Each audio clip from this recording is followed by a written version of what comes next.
Bom, vamos falar agora sobre o movimento do centro de massa. Antes de continuar, eu quero trazer você para o assunto, tá? Então eu vou dar o seguinte exemplo. Vê, com certeza você já deve ter jogado sinuca. Se não jogou, sabe o que é uma sinuca, né? Imagina o seguinte. Imagina uma mesa de sinuca bem grande, beleza? E aí iremos dar uma tacada. Como é que funciona, né? Só para você que não sabe. Existe uma bola que a gente vai dar uma tacada. E existe aqui, do outro lado, alguma delas reunidas. Vamos supor 3. Tá certo? Aliás, 3 não, vou colocar mais, né? Por que não? 2, 3, 4, 6. 6 bolas de sinuca lá do outro lado. Beleza, a pessoa vai dar uma tacada. Seguinte, eu quero que você pegue, imagina, do momento após a tacada, enquanto essa bola aqui estiver em movimento, e logo após bater. E antes delas baterem nas paredes, né? Ou seja, por isso que eu tô pedindo pra você imaginar uma mesa muito grande, entendeu? Então assim, deu a tacada, a bola vai... Essa bola vai estar se aproximando com uma certa velocidade, tá certo? E após, elas vão se espalhar, não é isso? Cada uma, movimento aleatório, né? Cada uma vai estar em uma direção, tá certo? Normalmente elas vão se espalhar.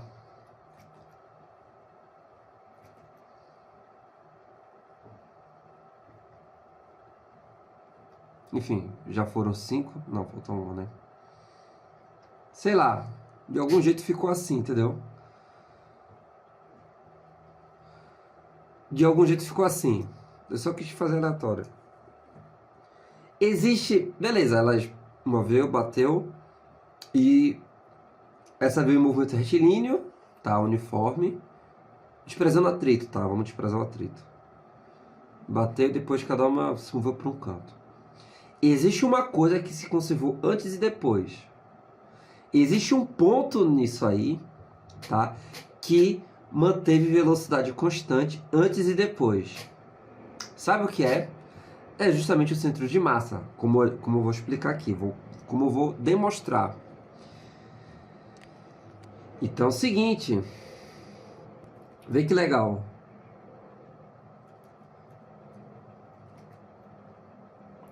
Agora o centro de massa está em movimento, tá? Porque existe uma partícula em movimento. Aqui, né, a gente determina a posição do centro de massa, né, mas as partículas paradas ali. Mas se elas estiverem em movimento, ou apenas uma em movimento, haverá o centro de massa vai ser deslocado, né? Então ele vai estar em movimento. Então se eu mudar a posição de alguma ou de todas, aliás, vou expressar assim. Se eu mudar a posição de ao menos uma partícula, o centro de massa é deslocado, entendeu? É só olhar para é só olhar aí, ó. Se você varia qualquer um termo desse, variando no caso a posição, você vai estar variando o centro de massa, entendeu? A posição do centro de massa. Enfim. Então, justamente, agora não é mais partículas estáticas. Agora elas podem estar em movimento. Então, uma delas está em movimento, tá? Então, centro de massa, ele vai estar em movimento. Então, ó. E se mantém constante após, beleza? Não se altera, como a gente vai ver, porque não tem força externa, tá? Como eu vou explicar aqui. Então, o centro de massa ele continua com a mesma velocidade antes da colisão. Isso não é interessante? Eu acho interessante. Porque com isso a gente pode usar para resolver alguns problemas, tá? Então, ó, o centro de massa antes e após é igual. Ele continua em movimento. Beleza? Claro, numa mesa de sinuca, aí em algum momento as bolas vão bater na parede, né? E aí já vai mudar isso porque vai ter influência de força externa, que é a força de contato. Mas se você imagina uma mesa infinita, sem atrito, esse centro de massa vai continuar para sempre, tá certo? Com a mesma velocidade. A velocidade do centro de massa vai ser conservada. Vamos explicar isso agora. Vamos entender, né? Então, eu acho que isso foi uma boa introdução, né? Para o assunto. Olha só. Vimos que o vetor centro de massa, eu vou usar a notação vetorial de novo para simplificar. Mas lembrando que, pelo fato de ser vetor, a gente pode decompor, trabalhar com componente x, y, beleza? Assim como a velocidade. Bora lá. Vetor centro de massa, vimos que é dado por M1R1. Eu quero estudar a variação da posição com o tempo. Para isso, eu vou fazer a taxa de variação com o tempo, tá? Ó, dica. Eu vou usar a notação diferencial, tá? Mas você pode dividir pelo intervalo de tempo, beleza? Assumindo que tudo foi constante, dividir pelo intervalo de tempo. Mas eu vou usar a notação diferencial, o que não muda muita coisa, tá? Então acompanha aqui. Bom, eu quero estudar a taxa de variação do centro de massa. Para isso, vou derivar em relação ao tempo, dr dt. Ou seja, d dt aqui de...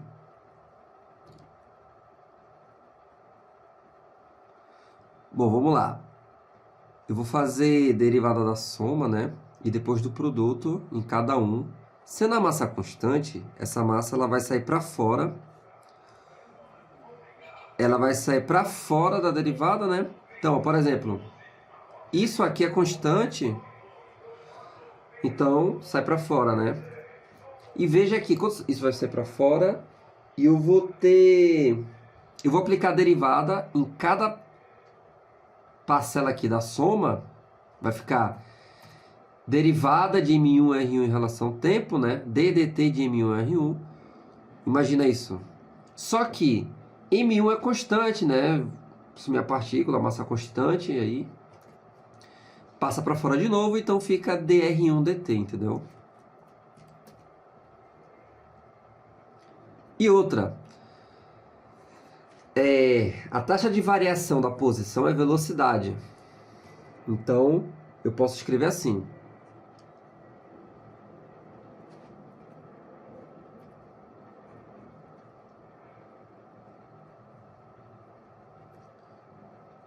Né? Que vai ficar 1 sobre mzão vezes M1 dr1 dt mais M2 dt, assim por diante, tá?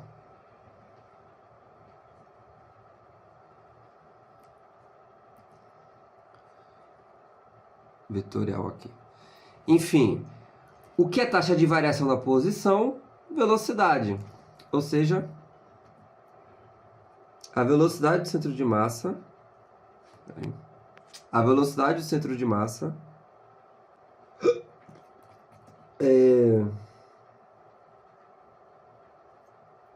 M1 vezes a velocidade da partícula 1, 2 vezes a velocidade da partícula 2, enfim.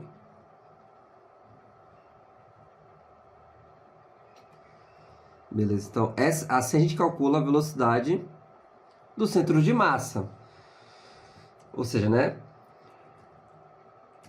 Se eu quiser saber a velocidade do centro de massa aqui, é só eu calcular a massa vezes a velocidade vetorial do centro de massa. É só fazer aqui a soma dos produtos da massa, né?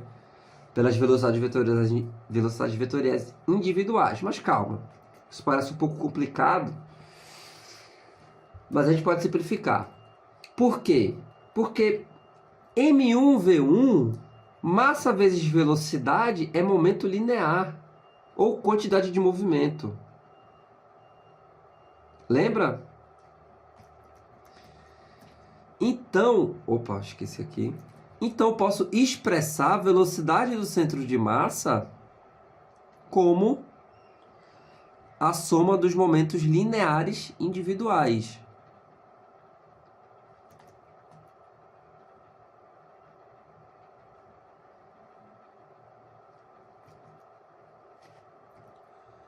Como a soma dos momentos lineares individuais, tá? Ou seja, P1 mais P2 mais P3, né, que é o momento linear total. Então, assim,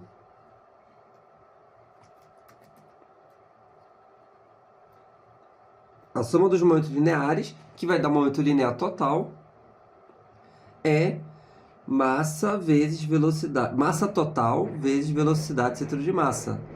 Então, veja, a soma dos momentos lineares individuais vai dar o momento linear total. Como se fosse, né, se a gente souber a velocidade do centro de massa e a massa total. Então, tire o tempo para interpretar esse resultado aqui, essa expressão, tá?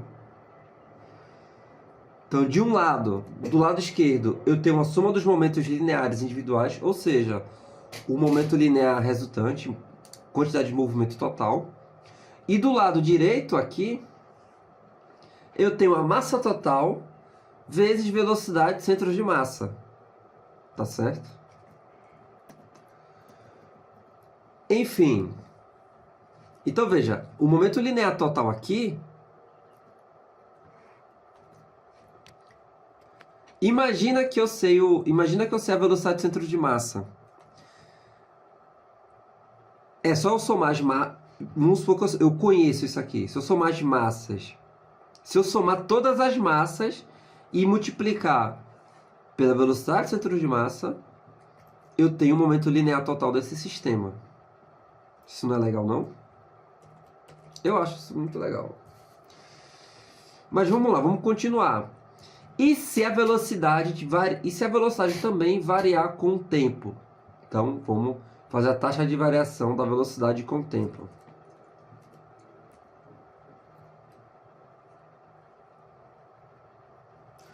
Taxa de variação da velocidade, que grandeza é essa? Que grandeza define a taxa de variação da velocidade?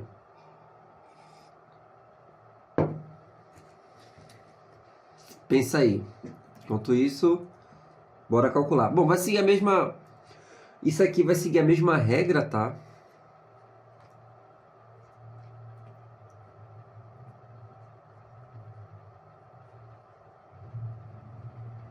Eita, M1V1.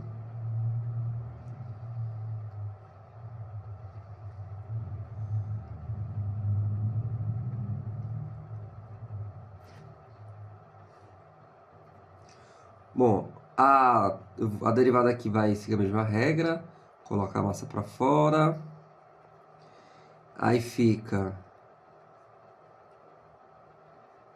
M1 dV1 sobre dt. Bom, é isso, tá? É isso mesmo que você respondeu. Taxa de variação da velocidade, a gente chama de aceleração.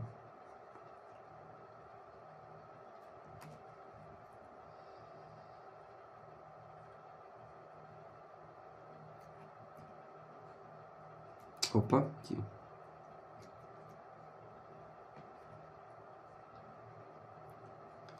É a aceleração, né? Taxa de variação da velocidade. Justamente.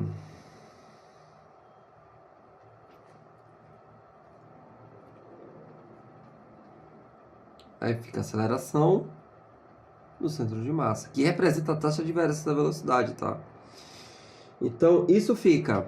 Aqui vai dar aceleração instantânea da partícula 1, aceleração instantânea da partícula 2.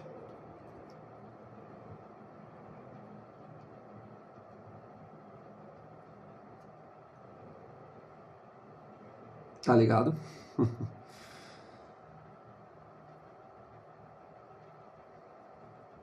Eu vou fazer assim, bem organizado, tá? Porque essas anotações eu acho que eu vou disponibilizar.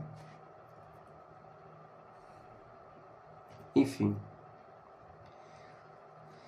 Beleza. O que é que estamos vendo aqui? O que estamos vendo aqui é a força atuante em cada partícula, a força resultante que atua em cada partícula. Massa vezes aceleração não é igual a força? Então, eu vou passar isso tudo, passar isso para o outro lado, tá? Então fica assim, ó. F1 mais F2, a soma das forças resultantes causa, aliás, causa uma mudança no movimento do centro de massa, né? Assim, ó, massa total vezes a aceleração do centro de massa, beleza? Logo, eu posso expressar assim, ó. Força resultante, que é a soma das forças individuais. Força resultante ali, total. Tipo assim, para velocidade do centro de massa variar, tem que haver uma força atuando em ao menos uma partícula do sistema. Uma força externa, tá? Porque as forças internas se anulam. Durante o contato, as forças internas se anulam devido à terceira lei de Newton. Como eu falei, vamos agora relacionar com a terceira... Eu falei que a gente ia relacionar com a terceira lei de Newton, né?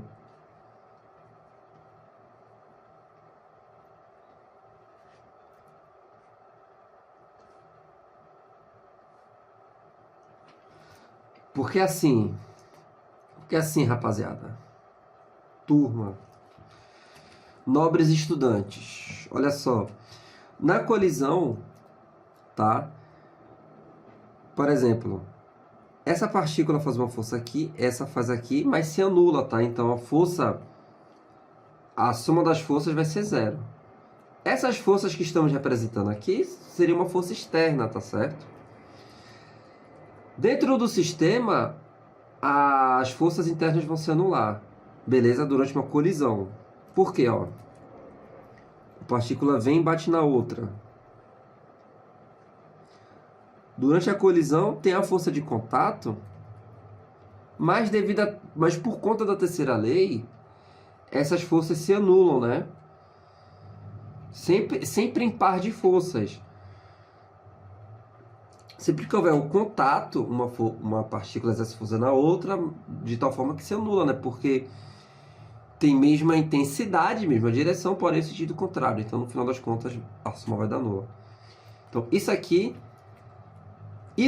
força, essa massa vezes aceleração em cada partícula, seria caso uma força externa atuasse, entendeu?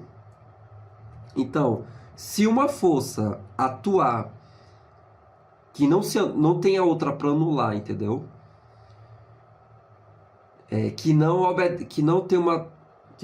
Se uma força atuar de tal forma que não tenha outra para anular, de acordo com a terceira lei de Newton, vai haver uma força, né, resultante sobre uma partícula, e se isso acontecer em ao menos uma partícula, haverá então uma mudança na velocidade do centro de massa.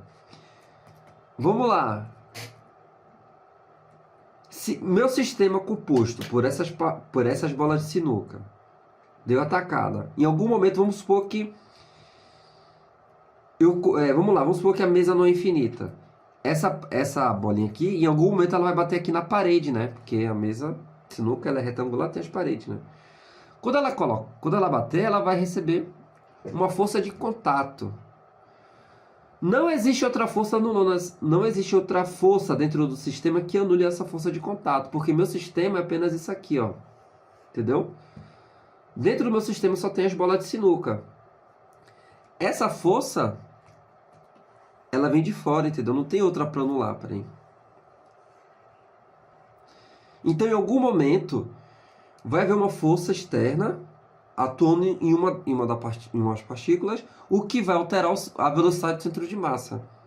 A velocidade aqui, nesse meu exemplo, a velocidade do centro de massa se mantém constante enquanto não houver uma outra força atuando em ao menos uma das partículas, tá? Portanto, por isso que eu falei, se a mesa for infinita, não vai ver não vai ver essa colisão, né? Nenhuma outra força vai agir, então se mantém constante. Então, para a velocidade do centro de massa variar, tem que haver uma força externa. E, novamente, estamos falando de vetores. Então, pode ser que em algum sistema, em algum problema, em algum movimento, o centro de massa, a velocidade do centro de massa se conserve em alguma direção, mas não se conserve em outra. Então, por isso, quando você for analisar, observe, separe em duas direções e analise naquela que vai haver uma força externa, vai haver uma força resultante, e aquela na qual as forças se anulam, entendeu? Então, saiba trabalhar nas duas direções, tá? Beleza. Consequências importantes disso aqui. Se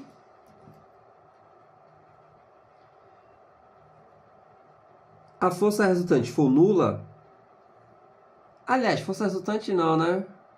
Força externa, melhor colocar força externa, né? Para a gente poder entender melhor.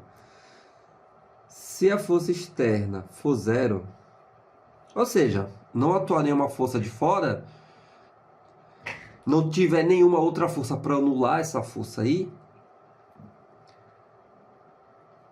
se isso for zero, isso aqui é diferente de zero, então a aceleração é nula. Ou seja, a taxa de variação da velocidade é zero. Ou seja, a velocidade, para acelerar ser zero, a velocidade não deve mudar com o tempo, né? Então a taxa de variação do centro de massa, dv dt, é zero. E para uma derivada ser zero, significa que foi constante, não houve variação. Aliás, não precisa nem falar de derivada, né? Para um valor não variar, ele deve ser constante. Simples. Então, a velocidade do centro de massa vai ser constante. Justamente aquilo que eu falei no início. Ó, se nesse fenômeno, nesse efeito, nesse problema, nessa colisão, não houver força externa, a velocidade do centro de massa vai continuar o movimento, tá?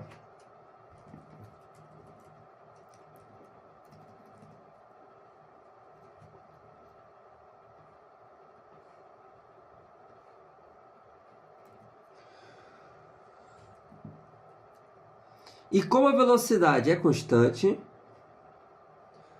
ó, sabe o que é que acontece também? A massa total do sistema é constante. E se não houver mudança na velocidade, ou seja, não houver uma força externa atuando, isso também vai ser constante. Logo, o momento linear é constante, né? Então, o momento linear do sistema permanece constante, ou seja, não varia com o tempo. O valor antes é igual ao valor depois, beleza? Então, outra consequência aí é que a soma dos momentos lineares é constante, ou seja, o momento linear inicial do sistema, tá? Espera aí.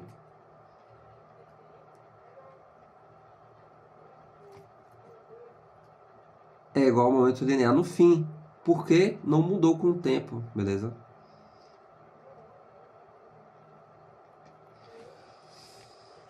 Pronto, então tá aí. A relação do centro de massa com a terceira lei de Newton, força externa e momento linear. E como se conserva, né? E as condições para não se conservar. Então, bora ver agora alguns casos para poder aplicar, beleza? Então, a segunda parte é essa, agora a terceira e última vai ser a gente aplicar, beleza? Então, tá aí o estudo do centro de massa, né? E a influência de forças. E aí, gostaram? Bom, então por enquanto é isso. Beleza? Então, e lembrando, novamente, o momento linear ele também é vetorial, tá? Então, em muitos casos, 99% dos casos, a gente vai ter que analisar em duas direções e ver se em alguma delas se conserva, né? E o que pode acontecer é que em uma não vai se conservar, em outra direção do movimento vai se conservar. O que pode acontecer, já que estamos falando de vetores, né? E a gente pode trabalhar com suas componentes. Beleza? Mas enfim, espero que tenham entendido, tá? Valeu!